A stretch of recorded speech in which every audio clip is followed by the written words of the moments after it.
And now, all of a sudden, this is all happening. What's his name? Christian Tobetchuk.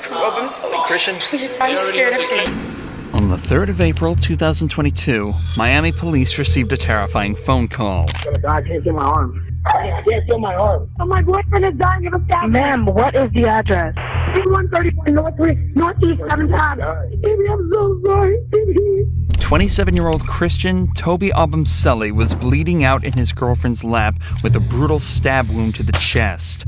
When police arrived, pools of blood were found all over the apartment, and Toby was barely clinging to life. OnlyFans model Courtney Clenny had met Toby back in 2020. The two seemed to be deeply in love, but behind closed doors, things were completely different. The couple were known to have violent fights, and the police were even called multiple times to their apartment. But their biggest argument would take place in April of 2022 and result in Toby bleeding out and begging for his life.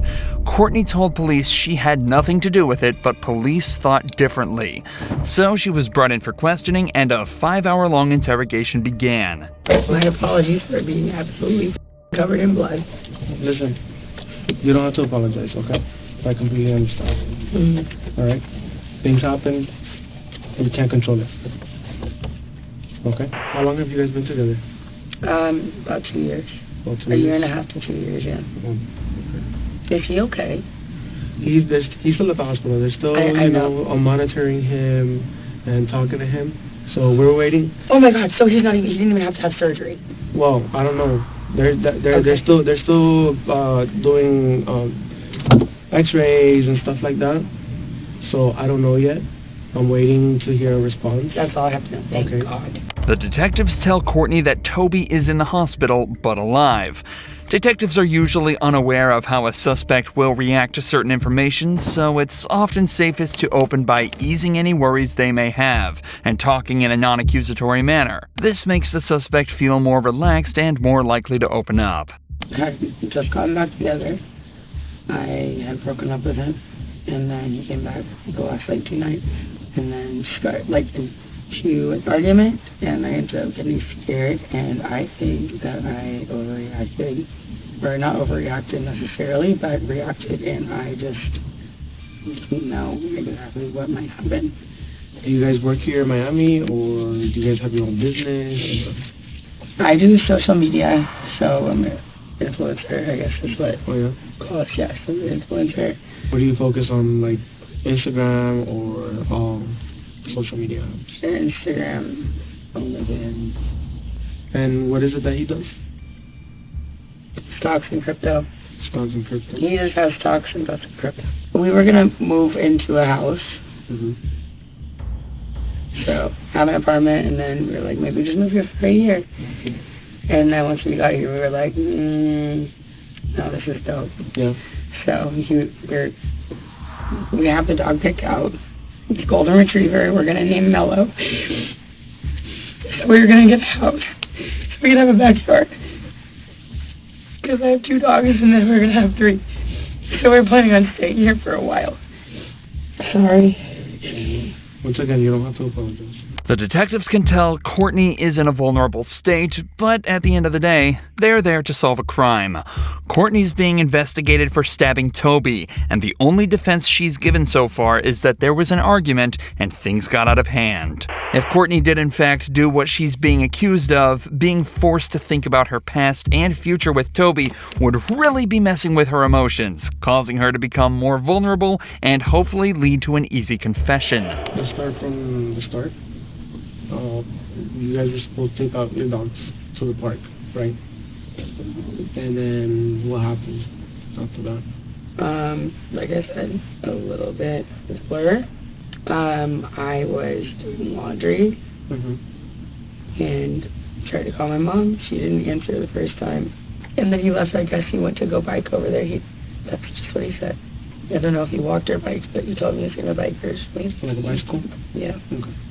And then he came back with a Subway sandwich, and I said something about oh, are you gonna reshare your location with me? Did you unshare it? And he said, yeah, I unshared it. And I was like, oh, when did you do that? And he goes, the other day, when you were done with me. And I was like, okay, well, fair enough. Reshare it. And then he told, it kind of like turned into like a little like argument or something. And then he told me to reach your mind, and I was like, okay, yeah, I will. And then I didn't do it immediately. He asked me about it again, and I don't know what I was thinking, but it just said something about, well, what if I'm somewhere you don't want me to be? Which I wouldn't have been. I love him, but maybe you don't want to know where I am. I guess maybe they'll just like hurt him because he was pressing me, and he ended up pinning me against the wall. I said like choking me on the floor. It's just like they were looking at my neck, and I was like, I'm not saying like choking me like, whatever, but he had my like neck, like and this happened twice before, where I couldn't breathe and I was on the floor. Yeah. I could not breathe, and I don't think that he is trying to kill me, but I was scared, and all 3 times I have been scared. I'm on the floor, and you have me pinned. Get my mom on the phone. So this happened like over by the door, and somehow moved like over in the living room. He was standing by the couch, facing toward the kitchen. I was in the kitchen, and then he just like, I could see like all the whites in his eyes, and he was like coming at me. And so I grabbed one of these knives. My mom got me for Christmas. I grabbed one of them, and I was like, I swear to God, it was just like I grab and be like, don't come anywhere closer to me, because earlier that was happening 2 other times. I couldn't breathe. I'm sorry, I couldn't breathe, and it's very scary. And I just think like, just like this kind of thing where I was saying like, do you know if he's okay? If he's choking me and he's angry enough, he might like, this is different, I think. But if he's like choking me or like pinning me or something and I can't breathe, he might go too long. So I grab a knife and I said, don't come anywhere closer to me. I had absolutely no intention of using it. I'm on the phone with my mom, and he's coming at me like he's going to grab either the phone or like the knife or something. And so I was just like, I was like, don't come any closer. It's coming at me, and I threw it.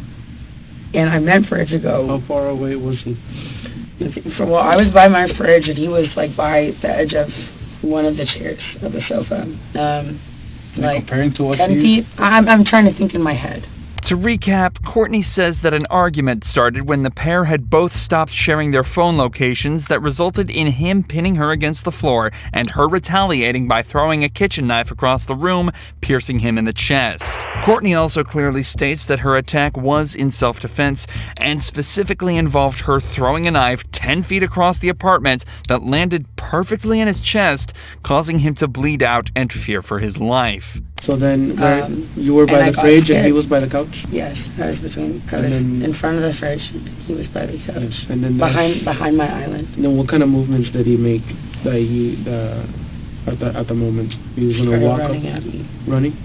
Okay. Well, charging, aggressively walking, something.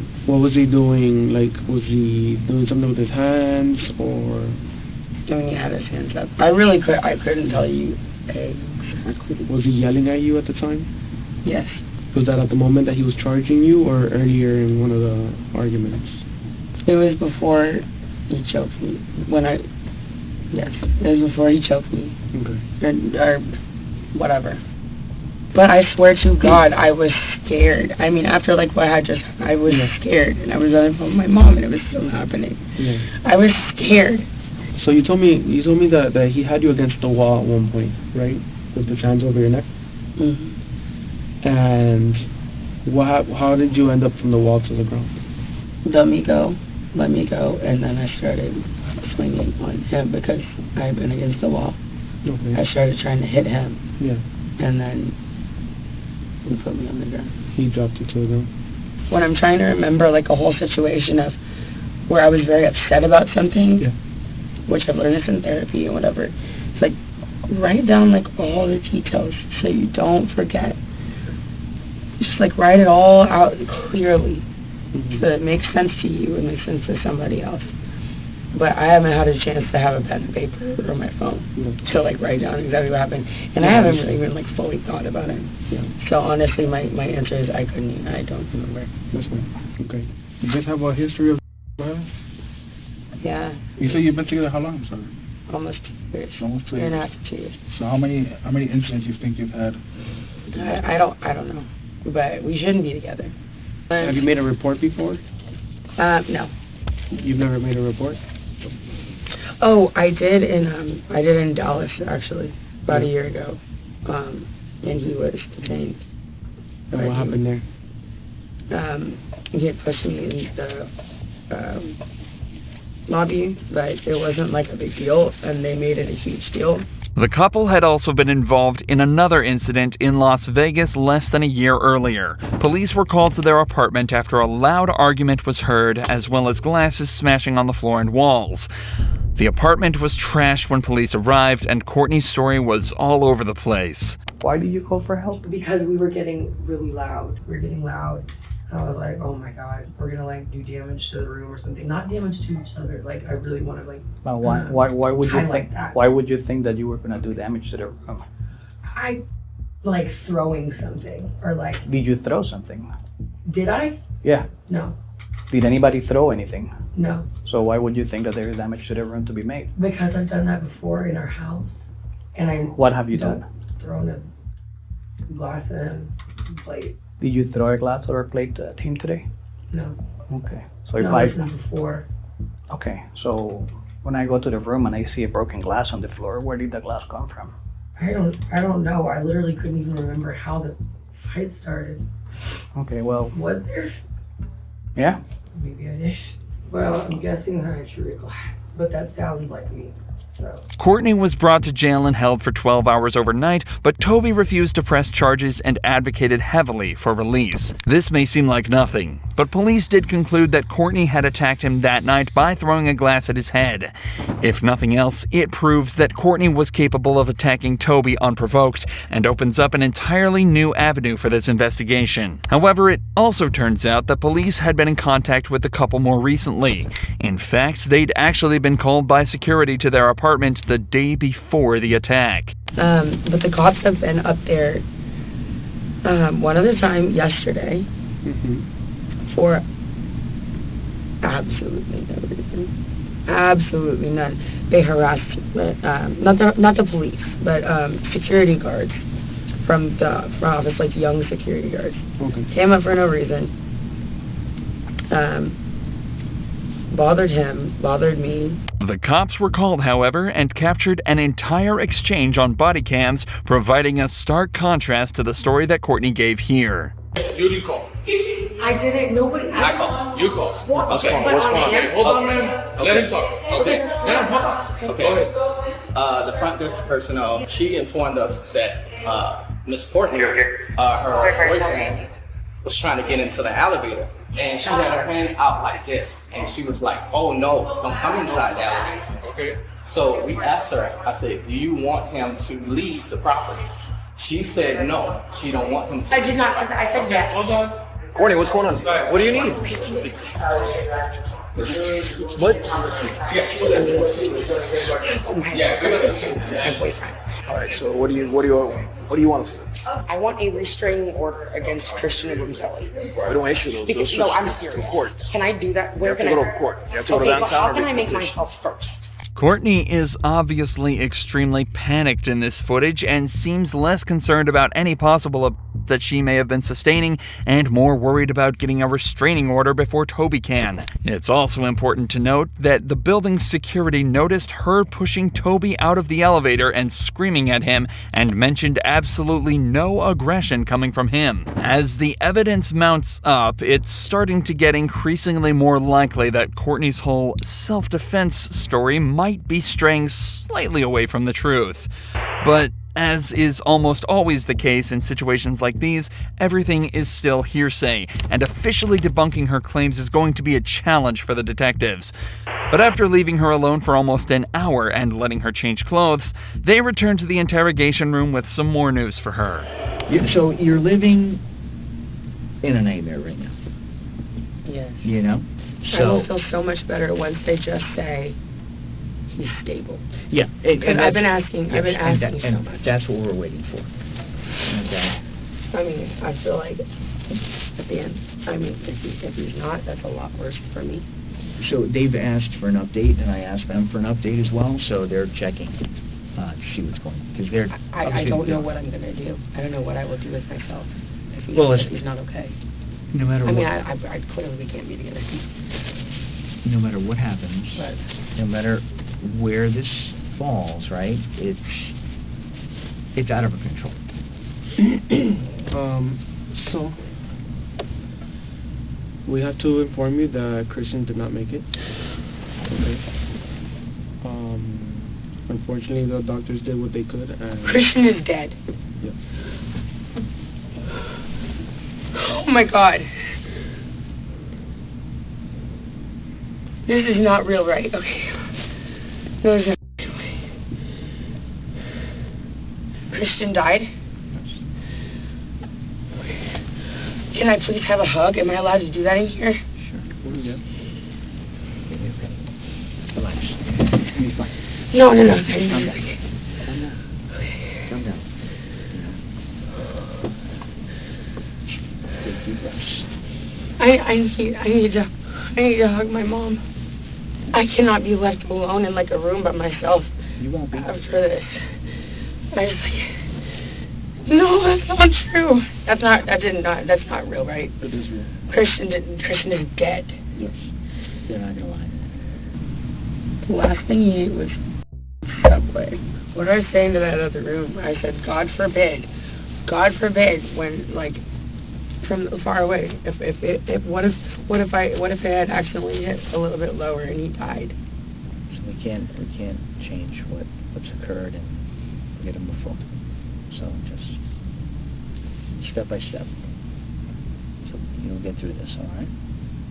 It's easy to tell by the detectives' reactions that they're fairly convinced what happened was indeed self-defense. In fact, one of them was even talking earlier about how he's sure she'd be allowed home that night and that everything was going to be fine. So it obviously wasn't hard for her lawyer to convince them officially that she wasn't guilty and she was let off without any charges.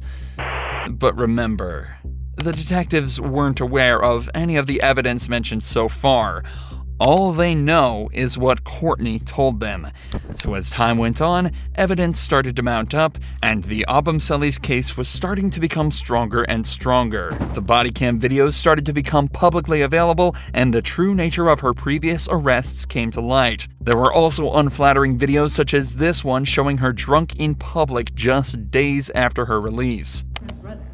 Yeah, and they're seeking justice. Anything, sir? Yeah, what? Let's all videotape her. Right now, you should go. Yeah, you should go. Because you just know her boyfriend. Yeah, you did. Yeah, and yeah. He's fighting. Yeah, okay, cool. Sure, people make mistakes and drink too much. But when you're seen acting like this in public just days after bawling your eyes out in an interrogation room, you don't exactly get painted in the best light. Just days later, footage secretly recorded by Toby was found on his phone displaying Courtney violently screaming at him, using aggressive language, hitting him across the face, and using racial slurs. You literally talked to her without telling me! Courtney, I was on a bike ride and she passed me and I said hi. You and Courtney are having a live chat. My bad, I forgot to tell you that. That doesn't make you to act and call me a You're Yes, thank you. Coming from Courtney, thank you. I want you to get away from me! So due to this and many other accounts stating that Courtney was well and truly the one, she was officially taken to court by Toby's family. This is where the final nail in the coffin was delivered by a medical examiner who'd observed Toby's body and come to a conclusion. Now, based on the information you received that the defendant was alleged to have thrown this knife, do your observations support that? If the person who supposedly did this is an expert knife thrower, and the knife is the type of knife that you can throw, I guess that could have happened. Did you receive any information that the defendant was a knife thrower? No. So based on that fact that you did not receive that information, would it support that? No. And what would you expect to see a knife do if someone just flung it at somebody? It would just hit the body and bounce off. Now, as a result of this case, did you come to a cause, or did you make a determination as to the cause and manner of death? Yes. Could you please explain those to the court? The cause of death was stab wound of right subclavian artery. The manner of death was homicide. As of April 2023, Courtney is currently awaiting what's become one of the most anticipated trials in modern history. She faces life in prison on account of second-degree murder with all of the evidence stacked against her. It's not looking good for her as we prepare to see if she'll be spending the rest of her life behind bars.